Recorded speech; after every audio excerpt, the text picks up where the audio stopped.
Alrighty, fellow travelers, welcome back to Adventures of a Traveling Don in our continued series here in the Balkans, and we are here in Zagreb, Croatia. If you watched the last video, you know that we arrived here. We had some great times for like that first kind of night. However, today we're going to explore all of Old Town because this is an awesome, awesome city. It is the capital of Croatia, about 800,000 population, and it is a central hub of transport and trade that comes through this part of Europe. You know, you have to think the Balkans are to the south. You have not too far part of Croatia, which takes a big coastline of it, is of course the Mediterranean and the Adriatic Sea. And then from there you also have Central Europe, which is not too far from here. We'll be going to Slovenia next in the next video. However, today we're really gonna dive in to Zagreb, Croatia.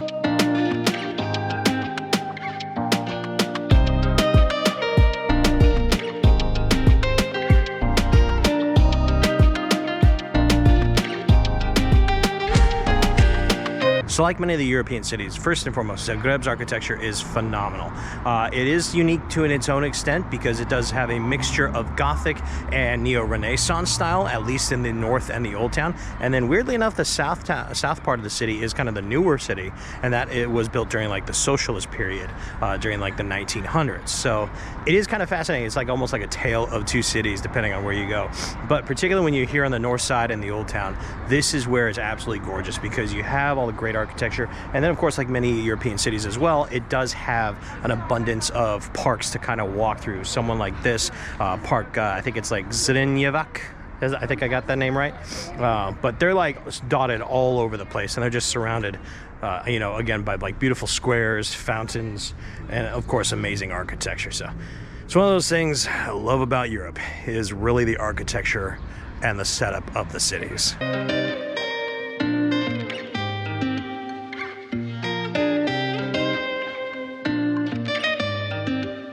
So if you need a central hub when you're getting around Zagreb to kind of meet up, if you're meeting with people, the Jelačić, I think I got that right, Jelačić, because it's named after that guy, square here is sort of like the central square in Old Town. A lot of Old Town still continues up further north, but this is kind of like where everybody meets. Of course, this is where you have one of the major stops for the tram system. And one of the cool things about Zagreb is that the fact that this overground tram system is phenomenal. It's like, it's consistent, it's all on time, and because it is overground, or you know, overland, you can basically get a nice kind of like city tour just being on the tram and just like looking around. It's actually really kind of cool. So, but it's a beautiful city square, just like most European ones are. But we're gonna go ahead north and find something to eat because I am getting hungry.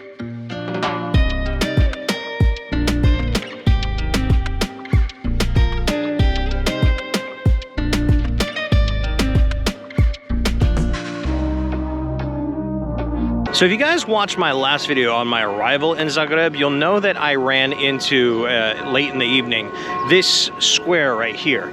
And this square is known as the Flower Market. Now, there's more than just flowers here. It is a traditional farmer's market. As you can see, a lot of the tables are still empty. It is, of course, winter when I'm shooting this, so there's not as much produce to go around.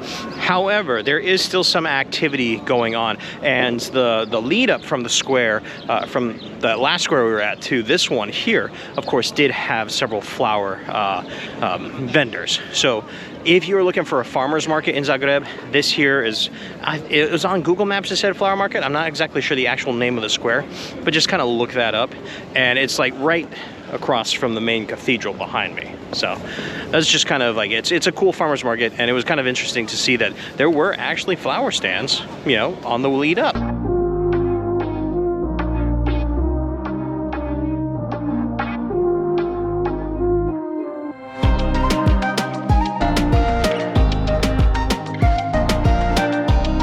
Alright, so I'm actually filming this on the side, so we're going to have a little bit of a brunch, and then we'll probably have a snack later, and then of course dinner.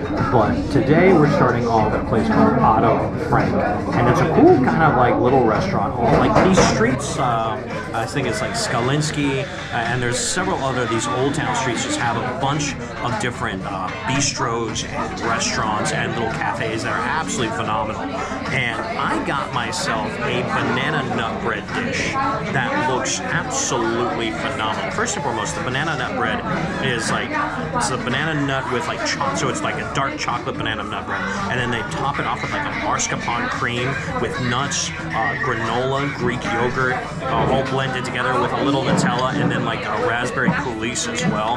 I mean, this just looks absolutely phenomenal. And we're gonna go ahead and try a little bit. So you gotta get that, slather on the mascarpone, and then I want to put a little raspberry right there all together. Let's see if I can get it all in one bite.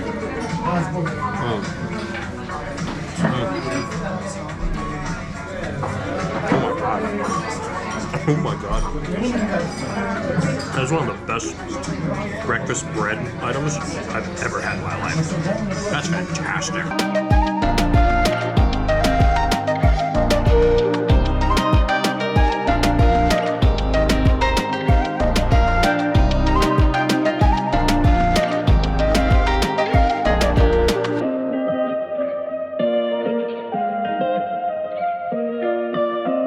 First off, can I say that was the most delicious banana nut bread I've ever had in my life. That was fantastic. And then next, can I say, this historical center in Zagreb is amazing. Like, it definitely reminds me of being back in certain areas of like Germany, Eastern France, Colmar, Strasbourg. Maybe not as colorful, but it still has that vibe. This old town of Zagreb is fantastic.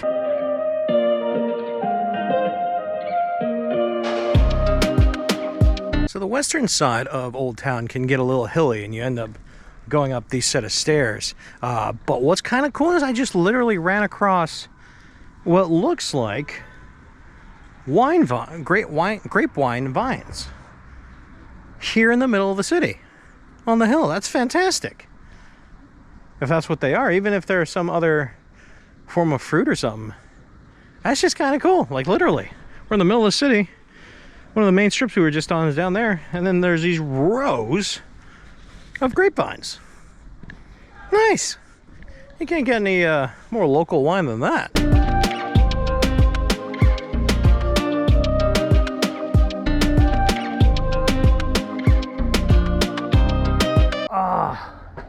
It's closed.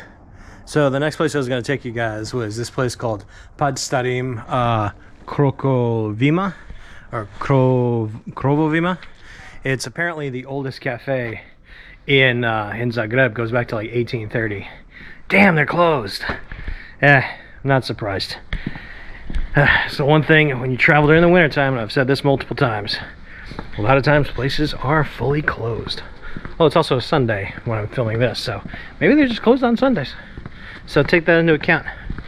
Check them out if you want to see the oldest cafe in Zagreb.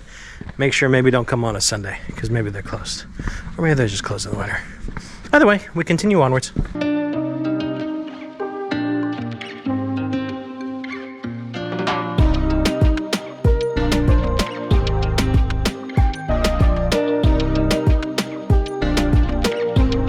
So this is an interesting spot behind me. It's called Kamenita Vrata, meaning stone gate, and I believe it's like a religious Christian convent. I'm not too sure about inside because there's a couple different doors there, but it does have just like a small pew out here, kind of like off through the road, in between, I guess, what you would basically call a stone gate. And it does have a small shrine there, which is actually kind of cool. I just was walking around and I ran through it and I was like, that's fascinating. Kind of just like a cool little gem there, particularly if you need a little solitude and place of worship. It's kind of a cool little spot.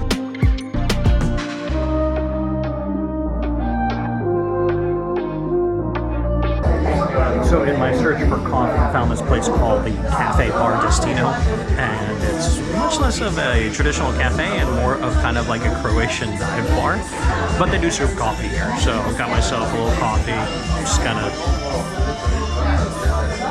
midday pick me up.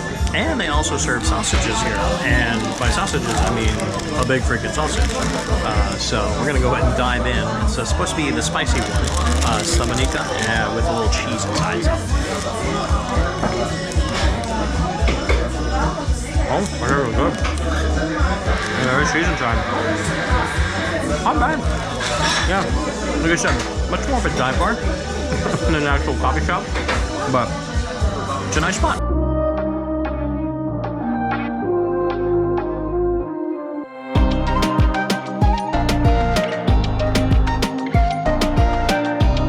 While you're walking around Zagreb, one point to visit, particularly in art and architecture, is of course what's called the Octagon. And the Octagon is actually right above me. That is up there. That is the stained glass roof, which is really cool. The artwork on it is fantastic. And the building that is in is the Croatia's first national bank. So this was built, I think, in like the mid 1800s, and it's now since been turned into a galleria that's for kind of like upper scale people, because these things are anywhere from $500 to $1,000 for, you know, just a coat or a purse. But it is really kind of cool. It's got a you know, kind of like nice little quick history that you can learn about. It's built in kind of like that Austro-Hungarian style. Almost kind of reminds me of like maybe like a mini galleria in Milan. But great architecture, and definitely a point of reference to visit when you're in Zagreb.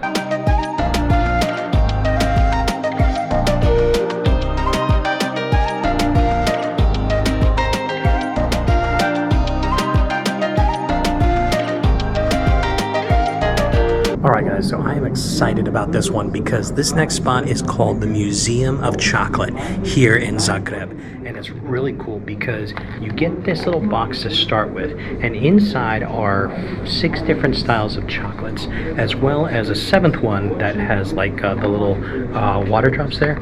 That one is not in the box. That you'll get in room 4 is a liquid chocolate you'll eventually get to. But we're going to go through all 7 rooms, and what you're supposed to do is supposed to open this box and try each chocolate in each room as you kind of read the history of chocolate. And it's just, you want to talk about an interactive museum. This is my type of interactive museum. So I've looked up a little bit of the history of chocolate when I was in Mexico and Costa Rica, but I never really delved that far into the history. First and foremost, I didn't realize it's been in use for 4,000 years, at least in the Americas, like the Central Americas. Even before the Aztecs, the Mayans, even before the Olmecs, there was a civilization called the Mayas that first had gained insight into how these, you know, the cacao seeds created great flavor, and they started creating drinks. So cocoa-style drinks have been made since like 2 millennia before Christ. It's ridiculous. And so this is the first room. This is like the very beginning. So your first chocolate kind of goes back to the beginnings of chocolate. So we're going to try this real quick. Oh, actually, that's just, I think, like the pure cacao bean. Very bitter. You can kind of taste the very beginnings of where chocolate comes from, but it's not sweet at all. That's very, very bitter. Wow. I need some water after that one. So first thing, with the second room, as you can obviously see, I have a Conquistador helmet on me. Well, the sign does say, try it on. So, you can actually try this on. It's actually rather heavy. I mean, and also, it's not fitted for me. I have a very big head, so it doesn't fit me very well. But the second room kind of delves into going from the ancient history of chocolate, still within the Americas, but as, of course, you have the Spanish kind of come in, the conquistadors. I find it actually kind of ironic because my school, Cabrillo High School in California, our mascot was Conquistador, so I am a conquistador. But it delves into a little bit more of how chocolate goes from the bean to kind of like the chocolate mass liqueur. It's almost kind of like a paste-like mash shot to an extent. So we're gonna now try that second one now that we're in the second room. So a small little tiny bit. And again, it's not yet at the point where it's sweet. It's still bitter, but it's no longer that crunchy bean. It has been kind of like dulled down into, oh, that's even more bitter. Jesus. Oh, yeah, that's not good at all. But it is one of the original forms of chocolate before you start adding the sweetness to it. So anyway, I'm going to take this Conquistador helmet off because that is getting heavy on my head. But the history around here. It's really cool. So after the Spanish conquest, and as more and more countries, were starting to colonize the Americas, chocolate started coming across through Spain and eventually ended up in places like France, Germany. I think it was Anne of Austria, the Queen of France, who basically found a love for Spanish chocolate and brought it in to France as part of the court. Now, of course, this is around the time where it's going from the Enlightened stage to more of a Baroque style, so everything's fancy. Chocolate was part of, for the rich people, really. And it was still mainly a drink. It wasn't really a solid form where it was, ingested as chocolate as we think today. It was still more of a drink. Actually, I think they use it in cosmetics as well as medicine. So, but we're now in the third room, and we're going to try some of these little chocolates that they used to melt into the drink. And now we're starting to get the sweetness into it. This is around the time in the 1600s, through into the 1700s, where you started getting sugars and other spices added to chocolate. So that's actually really good. So it looks like this fourth room, which is where we'll have the liquid chocolate, is where it starts to get into the actual bean to bar process of chocolate making. How much chocolate is distributed around the world every year and things that are going into it. So there's a lot of kind of like sensory stuff in the fourth one. They even have this is like a scent cabinet. So I'm gonna try. Ooh. So that's more of kind of like that would be kind of like more of like the nutty chocolate. Different spices. That's almost kind of like some form of like citrus and whatnot. Oh, that's coffee bean smell. You can even, again, as I said, sensory. That's smell. Now, touch. So you kind of like reach in here, which can be a little scary, and you just feel around, and there's supposed to be different types of nuts. That one I think was peanuts. So anyway, let's go ahead and go get our liquid chocolate.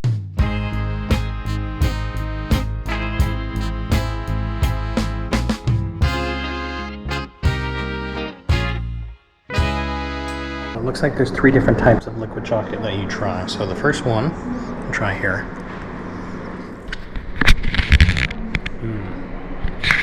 Oh, that's nice. That's a little bit sweeter. That is, I'd say that's probably milk chocolate. And then we'll try this one. No, that's a little bit darker. I think this one might be milk chocolate. I'm not too sure. Try this one here. That's more milk chocolate. And then you have a third one, which of course is the white chocolate. Try that one there. Oh, that's good. Yeah, okay, so first one's dark, then milk, then white chocolate. Oh, that's so good. So the fifth room is where we get into about the 19th century, going into the early 20th century when it comes to chocolate. This is when chocolate first started going from just a beverage into an actual solid product like the chocolate bars. I think it was in 1848 when the first chocolate bars were invented by a guy named, wasn't Lindt. Lindt was later. Oh, Fries. Fries was his name. But of course came along Nestle and Lindt and all the other chocolate makers, and they started figuring out different ways of creating actual solid chocolate. The biggest thing about that, I think, was the fact that they combined the chocolate, the cacao powder and the cacao butter that they used to separate when they made it, when they made the drink. They now put it back together, and it actually solidified. So we're going to try some of the chocolate for room 5, and this is when you start getting close to what is now our modern day style of chocolate. You see? That's where you start getting that kind of creaminess to it. That was really perfected by Toby Lerone. Absolutely fantastic. So room 6 is where you kind of get in really into the 20th century, and of course the big ones that kind of started everything make way for companies like Hershey's, where they really become kind of like the big chocolate purveyors. This is also when chocolate becomes much more mainstream. It's no longer just something for the rich or even middle class. Now the poor class can now access chocolate as well. And we're going to go ahead and try our 6th chocolate in the box. This one looks like some white chocolate. Fantastic. It also, though, this is around the time when, because everything's industrializing and you're trying to output more and more, you can't just have pure cocoa anymore. So a lot of the processes start adding vegetable fats and other impurities that are no longer making chocolate bars just pure chocolate, even a sweeter form of that. It adds other stuff to it. And we're in the final 7th room here at the Chocolate Museum in Zagreb, and this is kind of more of an amalgamation of all the other 6 rooms that lead to, today, and how also chocolate became kind of like from just a social thing for the rich, where you were drinking, to now it's really kind of like a gift-giving thing. I think even what's that they say up here is even the Bible says that it is more blessed to give than receive. So it's no surprise that chocolate has found its place in the blessed act of giving. So, if you have to give something to someone, chocolate's not a bad thing. And we'll go ahead and try our 7th chocolate here for you. Absolutely amazing. That one's got almost kind of like a little bit of a fruity flavor to it too. Interesting, very interesting. One little tidbit I do want to talk about before we sign out. Zagreb in and of itself, in Croatia, has a history with chocolate leading back to the late 1800s. And I think in Zagreb, they actually had a large production of chocolate here, where all of the courts of Vienna and Budapest even got all their chocolate from Zagreb. So there's a big history of chocolate here in Croatia.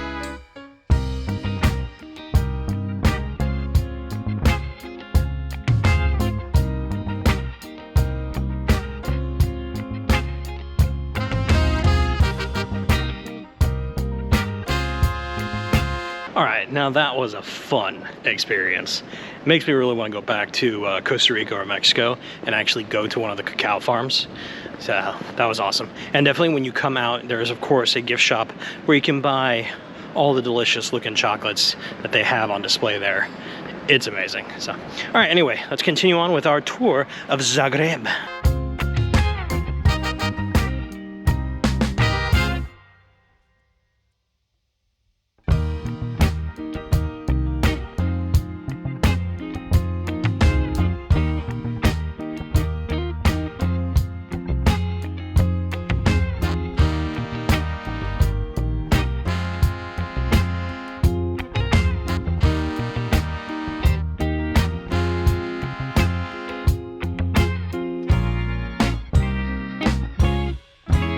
Well, I will say, if you're looking for the best viewpoint in Zagreb, the Lotrastak, I don't even know if I said that right, once again, the tower here in Old Town is fantastic. It's like a 13th century Romanesque style tower.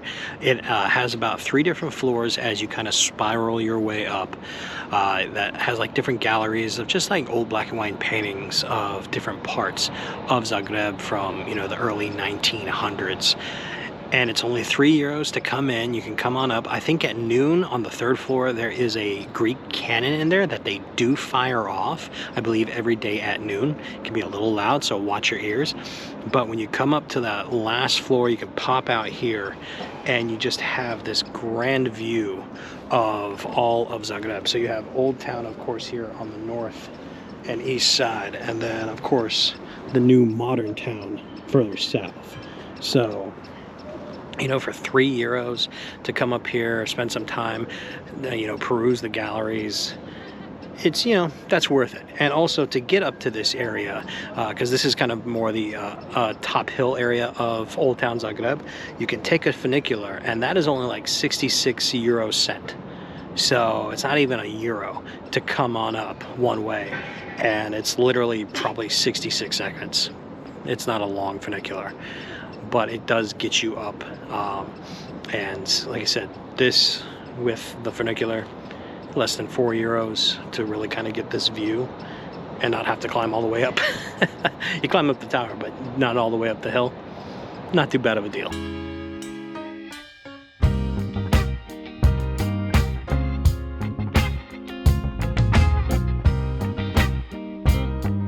What's up, my dude? You don't mind if I just interview you real quick? What are your thoughts on this beautiful city of Zagreb? The silent yet strong type. I can respect that. You be good, brother.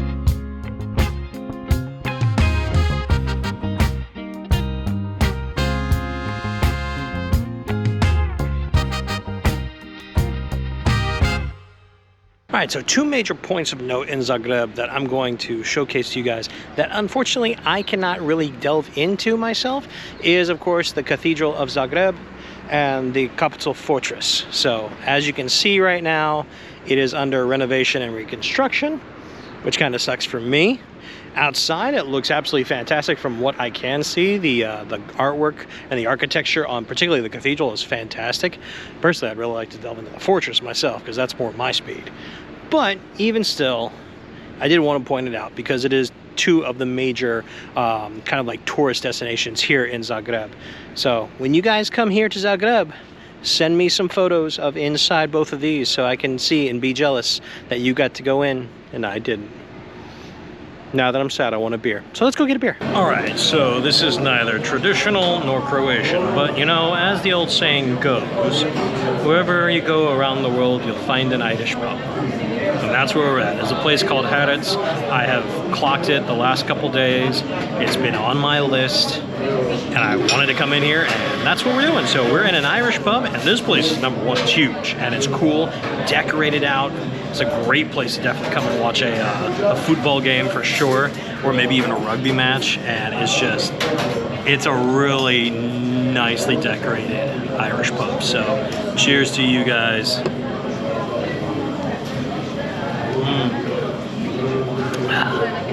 And like a little good Kilkenny Irish red, followed up with just a little Jameson on the rocks. Sláinte.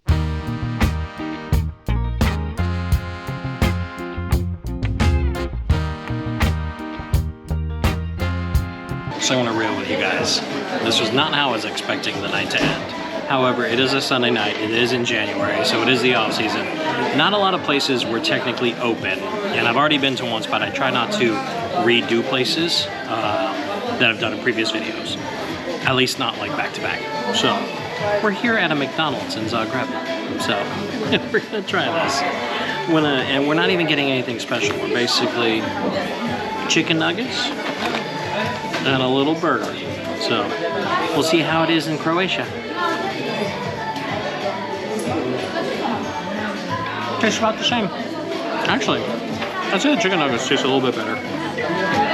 The fries are pretty much the same, although I would think that they don't have the same ingredients as the ones in the US do.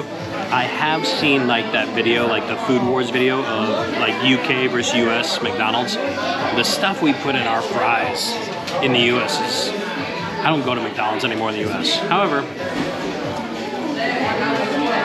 good enough. And of course, just a basic little plain cheeseburger. Not too bad. It's not what you guys are expecting usually from this channel, but sometimes, final night, nothing's open, we'll go to McDonald's.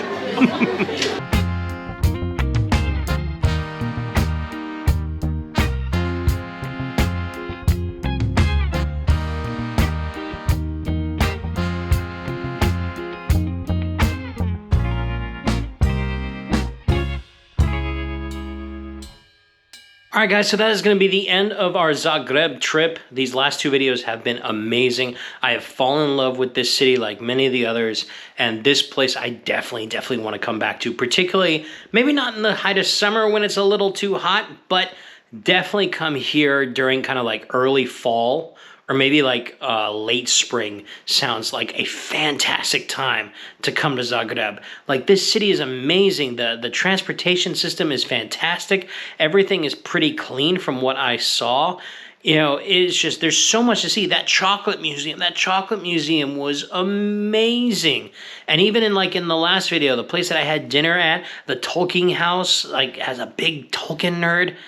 That was, I mean, this was a big surprise.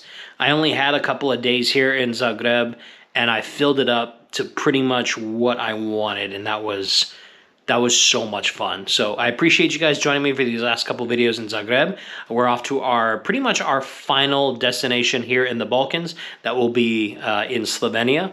So if you have any questions about this particular video or anything in Zagreb, go ahead and leave those down in the comments. Of course, stay tuned for the Slovenia videos coming up soon. And if you like the video, give it a big old thumbs up. And of course, subscribe to the channel if you haven't already. If you want to help support the channel as well, I do have a Patreon page and a Buy Me a Coffee account, and I do appreciate all the support. And until we meet again, guys, peace out and have a great night.